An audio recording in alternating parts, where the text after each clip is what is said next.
King's got a state visit to Kenya starting tomorrow. There's been a lot of calls for him, basically, to say sorry for past atrocities. Do you think that he should? So this is a really interesting one, because unlike most of the other demands of apology that are made, there are some people from this part of history that are still alive. I mean, generally, we're being asked, and people like the Archbishop of Canterbury are very willing to apologise for the slave trade that took place 200 years ago.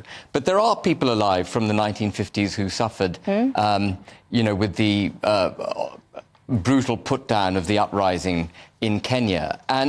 But there is also another marked difference, and it's this, that there was a judicial process that went through in 2013. A court awarded £20 million worth of damages to 5,000 survivors from that, from the brutal putting down of that revolt.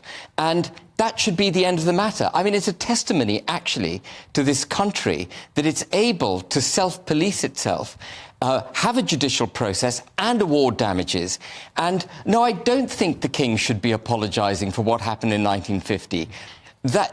It's happened, and what we've got to stop doing as a country is taking the knee to this relentless pressure that we should be ashamed of our past.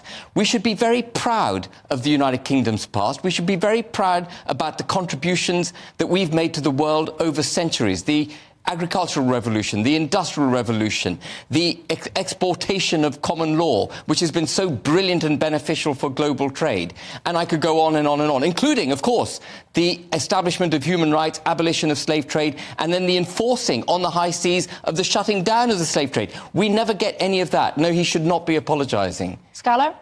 I don't know why people make such a fuss about saying sorry. I mean, what is wrong with going there and saying it happened in his lifetime? I mean, it's really, as Ben said, this is a very different thing. It happened in our lifetimes, right? And his mother was on the throne when it happened. And if you read about the way the Mau Mau were treated, and this appalling, yeah. It is absolutely appalling. I mean, we're talking about castration. Yeah, it was awful. He is awful, right? And all he has to say is, of course, it's wrong. It was quite interesting. Some years ago, you might remember, there was a big investigation, select committee into children who were sent after the war. They were sent to Australia and they were sent to Canada. Poor children. They were told their parents had died. In particular, they were told they didn't have mothers. And they were treated abominably in both countries. And one of the organisations that sent them was Action for Children. And I was at the select committee with the woman from Action for Children, and she said, and she hadn't been there at the time, right? And she said, of course we're sorry about it. It was an abominable thing to do. Of course we're sorry. It is absolutely terrible. Meanwhile, you know, the people from the Catholics said it's just like going to boarding school.